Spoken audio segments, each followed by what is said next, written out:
Good morning everyone, कैसे हैं आप लोग।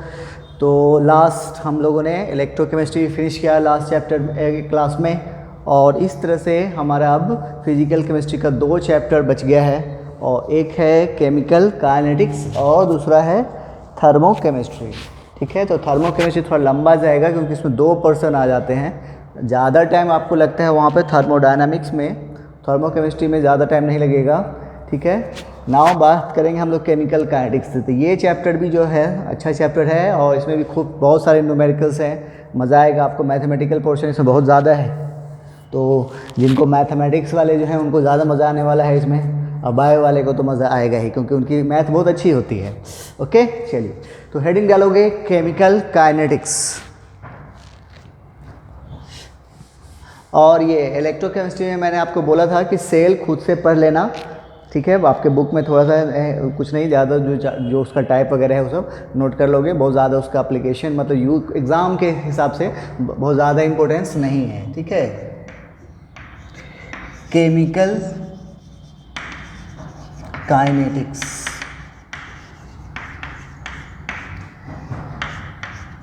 ठीक है, केमिकल काइनेटिक्स। आखिर में इस चैप्टर में हमें करना क्या क्या पढ़ना है, तो इस चैप्टर में हमें पढ़ना है जैसे कोई रिएक्शन होती है तो उसका रेट हम कैसे निकालेंगे, है ना। रेट मतलब कि रेट कैसे निकालते हैं कि change in concentration either reactant या फिर प्रोडक्ट, और उस चेंज होने में जो टाइम लगा उससे हम क्या करते हैं, उसको डिवाइड करते हैं, हमें रेट मिलता है। उसके अलावा उसके यानी कोई रिएक्शन हो रही है तो उसकी रिएक्शन की रेट को हम कैसे बढ़ा सकते हैं, यानी उसको कौन कौन फैक्टर इफ़ेक्ट करेगा वो हम देखेंगे। उसके बाद उसकी मैकेनिज़्म क्या होगी, है ना, वो हम देखेंगे। तो ये सब बातें हम लोग इसी चैप्टर में पढ़ेंगे। ठीक है, चलिए तो पहले बात करें हम लोग केमिकल काइनेटिक्स में। जैसे आपको मालूम है कि रिएक्शन कोई भी होती है उसमें 2 पोर्शन तो स्पेशली होते हैं। एक होता है रिएक्टेंट और दूसरा होता है प्रोडक्ट्स, है ना। 2 कंपोनेंट, एक रिएक्टेंट और फिर ये चेंज हो जाता है प्रोडक्ट में, यानी 2 कंपोनेंट है। जैसे फॉर एग्जांपल के ले लो, हमने लिया है H2 प्लस I2, और ये दोनों रिएक्ट करके क्या बनाया 2HI, ये है प्रोडक्ट। इसकी मैकेनिज्म की बात करें अगर हम, तो यहाँ पर हुआ क्या होगा, ये हाइड्रोजन और ये आयोडीन जो है क्या किया होगा, आपस में रिएक्ट किया होगा। रिएक्ट करके डायरेक्ट प्रोडक्ट में ये कन्वर्ट नहीं होगा। पहले क्या होगा, पहले ये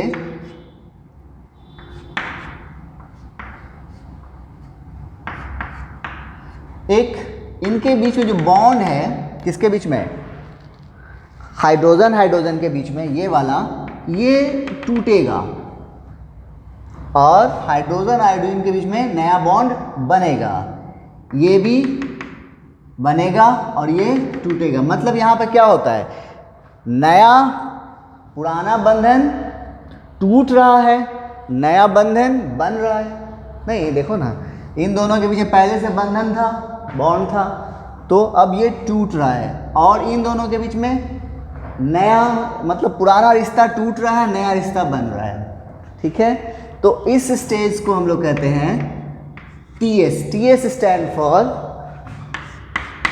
ट्रांजिशन स्टेट।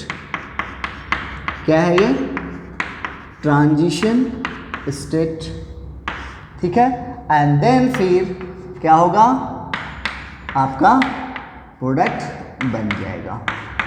यानी हर हाल में रिएक्टेंट को प्रोडक्ट में कन्वर्ट होना है तो इस स्टेट में आना ही पड़ेगा।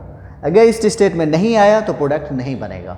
ठीक है, अब यहाँ पे ये जो हुआ है तो स्टेप क्या हुई होगी, हम वो बात दिखाते हैं आपको। तो यहाँ तक नोट कीजिए जल्दी से।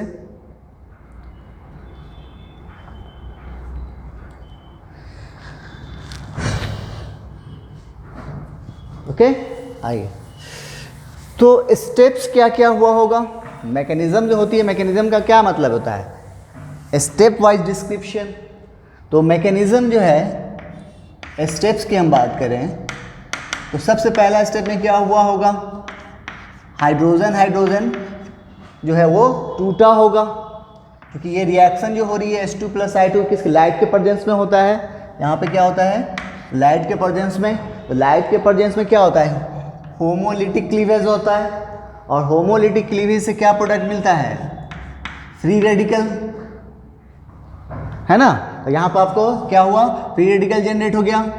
स्टेप टू में क्या होगा, उसमें से एक फ्री रेडिकल किसके साथ, आयोडीन के साथ रिएक्ट किया होगा, और फिर इसने HI बनाया और फिर एक फ्री रेडिकल जनरेट किया, ठीक है। एंड फिर थर्ड स्टेप में चलेंगे। अभी एक फ्री रेडिकल हाइड्रोजन के बचे हुए हैं और एक इसका भी बचा हुआ है आयोडीन का, और ये दोनों मिलके भी फिर क्या बनाया, HI बनाया। तो वहाँ पे क्या हो रहा था, पुराना बंधन टूटा था और नया बंधन बना था। यहाँ पर भी देखो तो 3 फिल्म बन रही है, हम आपके हैं कौन, यहाँ पर देखो मैंने देखा तुमको, तुमने देखा हमको, और ये हम साथ साथ हैं। 3 मूवी बन गई, हम आपके हैं कौन, मैंने देखा तुमको, तुमने देखा हमको, और हम साथ साथ हैं। 3 मूवी बनी यहाँ पे, ठीक है। तो यही है स्टेप जो हमने अभी रिएक्शन लिखा था H2 + I2 प्रोडक्ट के फॉर्म बना था क्या, HI। तो वो स्टेप बाइज कैसे गया, तो यही है आपको इसी को हम लोग क्या कहते हैं, मैकेनिज्म कहते हैं, ठीक है। अब इसमें हमारे पास 2 चीज़ नज़र आ रहे हैं। जब आप रिएक्टेंट देखो और प्रोडक्ट देखो, उसमें कुछ ऐसा चीज़ जो नज़र आ रहा होगा, जो यहाँ नज़र आ रहा है वो वहाँ पर नज़र नहीं आ रहा है। जो चीज़ यहाँ पे कुछ दिख रहा है वो वहाँ नहीं रिएक्टेंट साइड में दिख रहा है और नहीं प्रोडक्ट साइड में दिख रहा है। क्या चीज़, वो है फ्री रेडिकल। देख लो या वहाँ पे क्या है, H2 दिख रहा है, I2 दिख रहा है और HI दिख रहा है। H2 I2 और HI ये दिख रहा है वहाँ पे, लेकिन बाकी जो ये सब जो है ये सब क्या है, यहीं पर सिर्फ दिख रहा है। और वो भी क्या हो रहा है, शुरुआत में इस रिएक्शन के ड्यूरिंग द रिएक्शन क्या हुआ है, जनरेट हुआ है, और बिफोर द रिएक्शन कंप्लीशन के क्या हो गया, ख़त्म हो गया है। तो इसे हम क्या कहते हैं, इसे कहते हैं इंटरमीडिएट। क्या कहते हैं, इंटरमीडिएट। और यही इंटरमीडिएट जो होता है, तो यहाँ पर इंटरमीडिएट के तौर पे कौन जनरेट हो रहा है, फ्री रेडिकल। तो ये इंटरमीडिएट होता है। इसी के बारे में मेन हमें नहीं, आपको ऑर्गेनिक में मेन पढ़ना होता है। अगर उसके बारे में अगर आपको मालूम है अच्छे से कि जनरेट कैसे होता है, उसका कैसा स्टेप, कैसे वो कहाँ पर अटैक करेगा, उसको कौन कौन फैक्टर अफेक्ट करेगा, तो वो अगर आपको मालूम है तो आपको ऑर्गेनिक रिएक्शन रटने से अब बच जाएंगे। लेकिन अगर वो नहीं मालूम है तो फिर आपको रटना पड़ेगा, ठीक है। आइए तो नोट करो यहाँ तक। अब यहाँ पर क्या क्या स्टेप है वो लिखते हैं पहले।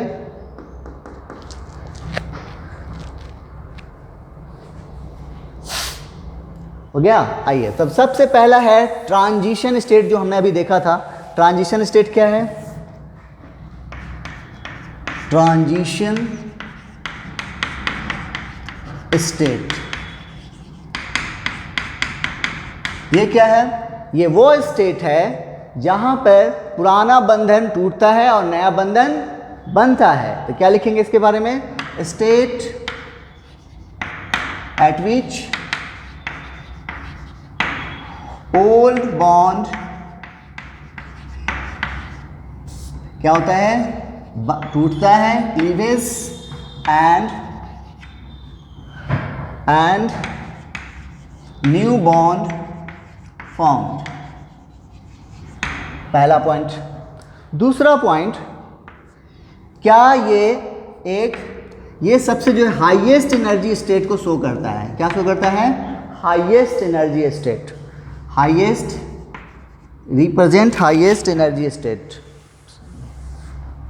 Represent highest energy state. एक बात, दूसरा पॉइंट। तीसरा पॉइंट, क्या transition state laws of chemical bonding को फॉलो करता है। ट्रांजिशन स्टेट, क्वेश्चन बड़ा अच्छा इंपॉर्टेंट क्वेश्चन है ये, स्टार मारोगे। क्या transition state laws of chemical bonding को फॉलो करता है? तो जैसे केमिकल बॉन्डिंग में हमने पढ़ा था क्या चीज़, 3 टाइप के बॉन्ड होते हैं, कौन कौन? आयनिक, कोवेलेंट और कोऑर्डिनेट। उन तीनों में ही देखो तो यहाँ पे जो ट्रांजिशन स्टेट में जो बॉन्डिंग हो रही है उस वहाँ पर तीनों में से कोई भी उस टाइप से नहीं होता है। जैसे आयनिक बॉन्ड कैसे होता है? Complete transfer of electron, covalent bond equal sharing, coordinate bond unequal sharing. लेकिन यहाँ पे क्या हो रहा है? पार्शियली क्या हो रहा है? बन रहा है, पार्शियली टूट रहा है। तो ऐसा नहीं होता है यहाँ पे वहाँ पे। इसका मतलब ये हो गया कि ट्रांजिशन स्टेट जो है आपको लॉज ऑफ केमिकल बॉन्डिंग को फॉलो नहीं करता है। तो ये स्टार देके रखेंगे, डू नॉट फॉलोज किसको? Laws of chemical bonding. Okay, चलो जल्दी से नोट कर लो यहाँ तक ट्रांजिशन स्टेट के बारे में।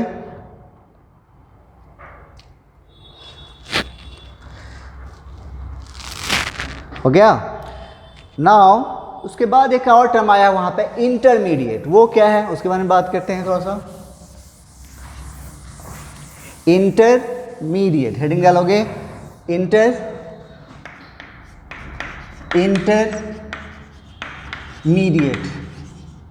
ये क्या है? ये वो स्पीसीज है जो ड्यूरिंग द रिएक्शन क्या होगा? जनरेट होगा और बिफोर रिएक्शन कंप्लीट होने से पहले क्या हो जाएगा? कंज्यूम हो जाता है। उसी को हम लोग क्या बोलते हैं? इंटरमीडिएट। तो लिखोगे इसके बारे में, species which is generated during the reaction and consumed before completion of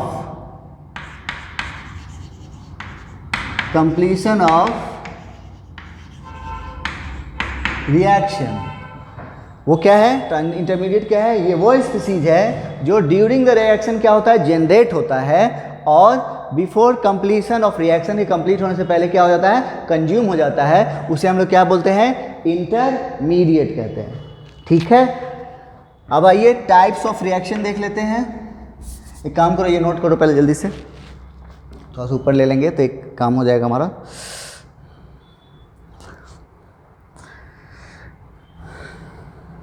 चलिए चलो हेडिंग डालो, types of reaction.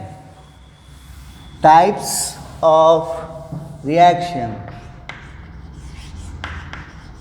Types of reaction. तो 2 टाइप का है। पहला है एक्सोथर्मिक रिएक्शन। इसके बारे में हम लोग नाम सुन चुके हैं। क्या होता है यहाँ पे? एनर्जी रिलीज्ड होता है ना, और डेल्टा एच, यानी डेल्टा एच का मतलब इंथाल्पी चेंज। यहाँ पे क्या होता है? Negative. Delta H exothermic reaction के लिए क्या होता है? नेगेटिव होता है, और इसमें क्या होता है? रिएक्शन एनर्जी रिलीज होती है। अच्छा, अब डेल्टा ई बराबर क्या होता है? Energy of product minus energy of reactant. यही एनर्जी ऑफ प्रोडक्ट या फिर एनर्जी ऑफ रिएक्टेंट को अगर पर मोल बात करोगे ना, तब वो हो जाता है एंथैल्पी। मतलब हम अगर डेल्टा एच की बात करेंगे तो क्या हो जाएगा? Enthalpy of product minus enthalpy of reactant. दोनों में फ़र्क क्या है? दोनों में फ़र्क ये है कि यहाँ पे पर मोल की बात नहीं होगी, लेकिन यहाँ पे जब भी बात होगी क्या होगी? पर मोल की बात होगी। ठीक है, तो अब हम लोग इसके बारे में हम लोग थर्मो में बात करेंगे। यहाँ पे हम लोग बात कर रहे हैं कि एक्सोथर्मिक रिएक्शन में एनर्जी रिलीज होगी और डेल्टा एच या फिर डेल्टा ई का वैल्यू क्या होगा? नेगेटिव होगा। तो डेल्टा ई हम निकालते कैसे हैं? Energy of product minus energy of reactant. तो एक्सोथर्मिक रिएक्शन में किसकी एनर्जी ज़्यादा होगी? प्रोडक्ट की या रिएक्टेंट की? बोलो कैसे करोगे? तो देखो यानी यहाँ पे तो डेल्टा ई का वैल्यू क्या है? नेगेटिव, मतलब 0 से कम, नेगेटिव है। अब डेल्टा ई का वैल्यू यहाँ पे रख दो तो क्या होगा? Energy of product minus energy of reactant is less than 0। तो इस तरह से ये उधर चला गया तो क्या हो गया? देखो तो energy of product is less than energy of reactant. ये बड़ी इंपॉर्टेंट पॉइंट है, इसको याद नहीं करना है। मैंने कैसे किया देखो, एक्सोथर्मिक रिएक्शन है, उसमें क्या होता है? एनर्जी रिलीज होती है, तो डेल्टा ई का वैल्यू क्या होगा? नेगेटिव होगा। अब हमें ये मालूम है कि ये नेगेटिव है, तो डेल्टा ई लेस देन 0 और डेल्टा ई बराबर क्या होता है? Energy of product minus energy of reactant. तो वो हमने यहाँ रखा, इससे हमें ये निकल गया। अब इसका डायग्राम की बात करें तो डायग्राम कैसा होगा? देखो एक काम करो, इसको नोट कर लो, तो यहाँ पे करते हैं।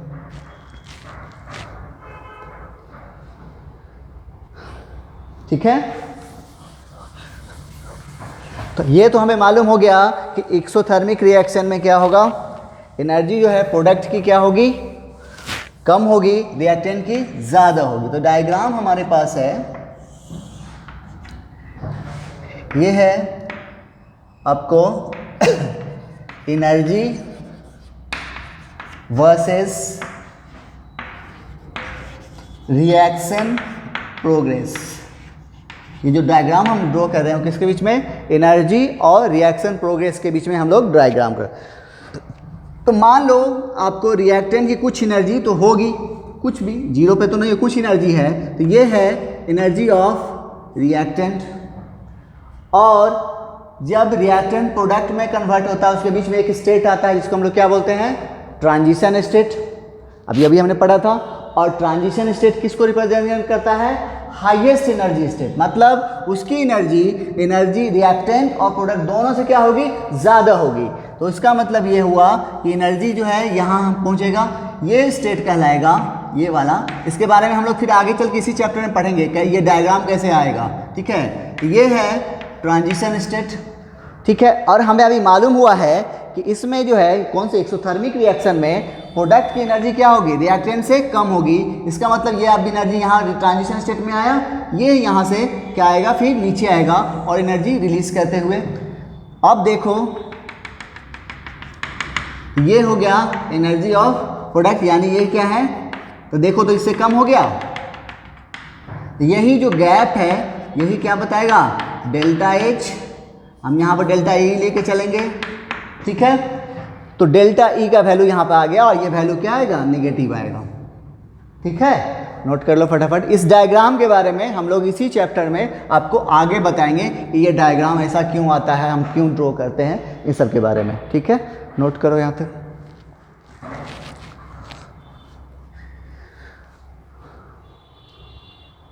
हो गया। नाउ दूसरा रिएक्शन है हमारे पास है, ये था एक्सोथर्मिक, दूसरा है इंडोथर्मिक। सेकेंड है इंडोथर्मिक रिएक्शन। इसमें क्या होगा? एनर्जी एब्जॉर्ब्ड होगी। क्या होगी? Energy absorbed. और इसमें डेल्टा ई का वैल्यू क्या होगा? पॉजिटिव। फिर वही क्वेश्चन, सेम क्वेश्चन, बताइए इसमें प्रोडक्ट की एनर्जी ज़्यादा होगी या रिएक्टेंट की? तो क्या करोगे? तो हमें मालूम है कि delta E is greater than 0। तो डेल्टा ई बराबर क्या है? Energy of product minus energy of reactant greater than 0। तो इस तरह से energy of product is greater than energy of reactant हो जाएगा। तो ये हो गया आपको किसमें? इंडोथर्मिक रिएक्शन में। ठीक है, अब इसका डायग्राम की बात करें,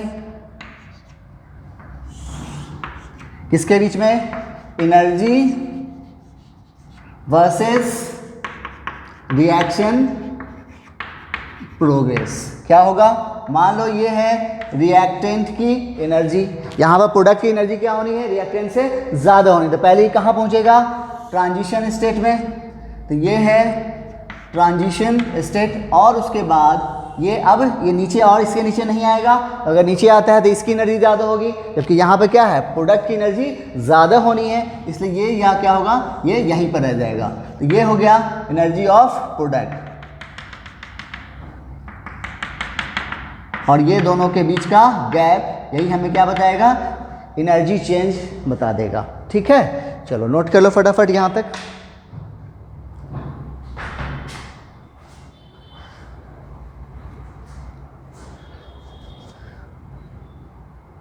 चलो, तो हमने अभी देखा कि रिएक्शन क्या कितने टाइप के होते हैं, लेकिन ये बेसिस क्या था यहाँ पे, एनर्जी कितनी रिलीज हो रही है, यानी रिलीज हो रही है या फिर एब्जॉर्ब हो रही है, उसके बेसिस पे था ये। ठीक है, नाउ हेडिंग डालेंगे केमिकल काइनेटिक्स। ये क्या है, इसमें हमें क्या क्या पढ़ना है, केमिकल काइनेटिक्स ये क्या है, ये केमिस्ट्री का वो ब्रांच है जो क्या डील करता है, रेट ऑफ रिएक्शन, इसका कैलकुलेशन और कौन कौन फैक्टर इसको इफेक्ट करेगा वो सब पढ़ना है इसमें। तो लिखेंगे इसके बारे में, branch of chemistry that deals, क्या चीज, rate of reaction,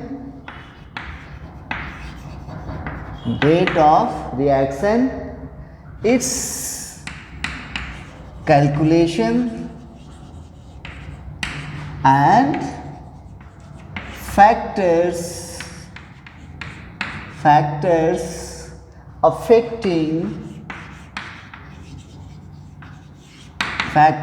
affecting rate of reaction. यानी इतनी सारी बातें हमें इसमें पढ़नी है कि कोई रिएक्शन हो रही है तो उसका रेट कैसे कैलकुलेट करेंगे, उसके बाद उसको कौन कौन फैक्टर इफेक्ट करेगा, ये सब के बारे में हमें पढ़ना है। नाउ रिएक्शन का टाइप्स ऑफ रिएक्शन, तो हमारे पास 3 टाइप के रिएक्शन हैं। एक जो वेरी फास्ट होते हैं, वेरी फास्ट रिएक्शन, दूसरा है स्लो रिएक्शन, और तीसरा है मॉडरेट रिएक्शन। ये तीनों जो टाइप है वो कौन सा बेसिस पे है, on the basis of speed. किस बेसिस पे है, स्पीड है, रिएक्शन की स्पीड के बेसिस पे हमने रिएक्शन को 3 कैटेगरी में डाला है। एक वेरी फास्ट है, एक स्लो है या वेरी स्लो है, या फिर तीसरा है मॉडरेट। तो नल जल्दी से नोट करो, फिर तीनों के बारे में बात करते हैं।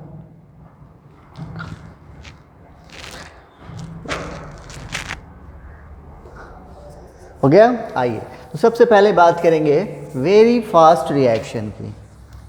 नाम से ही पता चल रहा है ऐसी रिएक्शन जो क्या होगा, फ्रैक्शन ऑफ सेकेंड में कंप्लीट हो जाती हो। जैसे एसिड बेस रिएक्शन जो होती है वो बहुत फास्ट होती है, या फिर पेट्रोल को जलाओ, देख तो जैसे रखो जल जाएगा तुरंत। तो ये सब कैसी रिएक्शन होगी, बहुत फास्ट होगी। वहीं वेरी स्लो की बात करें तो जैसे रस्टिंग ऑफ आयरन, महीनों सालों लग जाते हैं उस रिएक्शन को कंप्लीट होने में, तो वो क्या है, बहुत स्लो हुआ। और तीसरा है मॉडरेट, यानी जिसको कंप्लीट होने में मिनट सेकेंड लगता हो, आवर लगता हो, तो वो हो गया मॉडरेट टाइप। तो पहला लिखेंगे किसके बारे में, पहला है वेरी फास्ट रिएक्शन। ये क्या होगा, रिएक्शन विच कंप्लीट्स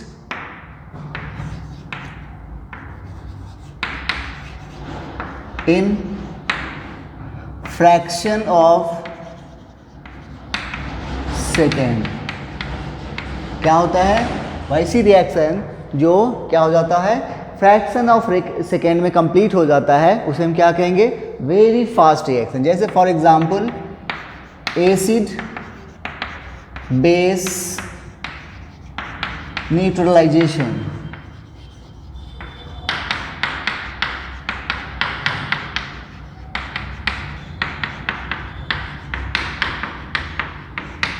ठीक है, दूसरा है बर्निंग ऑफ पेट्रोल। ये सब रिएक्शन कैसी होती है? बहुत फास्ट रिएक्शन होती है। ठीक है, नोट करो।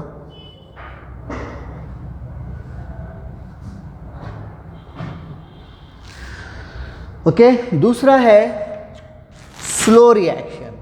दूसरा कैसा है? स्लो रिएक्शन या फिर वेरी स्लो रिएक्शन। वो क्या होगा? Reaction which completes in month और ईयर में, तो उसे हम क्या बोलेंगे? Slow reaction. जैसे example, rusting of iron, tarnishing of, और एक और होता है रस्टिंग ऑफ आयरन। ठीक है, तो ये कैसी रिएक्शन है? इसको कंप्लीट होने में सालों साल लग जाते हैं। ठीक है, तो इसको हम बोलते हैं, ये कैसी कैटेगरी में आ जाएगा? स्लो रिएक्शन में आएगा। And the third one is moderate reaction. ये क्या होगा? ये वैसी रिएक्शन है जो कंप्लीट होने में कितना वक्त लगता हो? मिनट, सेकेंड, है ना? तो reaction which completes in minute, second और आवर, उस तरह की रिएक्शन किस में आएगी? मॉडरेट रिएक्शन में आएगी। जैसे for example Haber's process. Haber's process बोले तो अमोनिया फॉर्मेशन, जैसे N2 plus 3H2 gives you 2NH3। ठीक है, ये रिएक्शन क्या होती है? आपको मिनट में या फिर सेकंड में या आवर में कंप्लीट होगी। तो इस तरह की रिएक्शन होगी। तो अब आपसे क्वेश्चन यहाँ पे बनना है, पूछा जा रहा है कि हमारे पास 3 टाइप रिएक्शन है और हमें उस रिएक्शन के बारे में स्टडी करनी है। हमारे पास कितनी कैटेगरी हुई रिएक्शन की? 3 कैटेगरी हो गई, very fast, slow and moderate. तो आपको पूछा जाए कि हमें इस रिएक्शन के बारे में स्टडी करनी है, तो हम कौन सा रिएक्शन कंसिडर करेंगे? कौन सा करेंगे? थर्ड वाला करेंगे, मॉडरेट करेंगे, क्योंकि इसको कंप्लीट होने में मिनट या फिर सेकेंड लगता है। अब जैसे पहला है बहुत फास्ट है, तो वो हम जब तक देखेंगे तब तक कंप्लीट हो गया, तो कुछ पता ही नहीं चला क्या हुआ।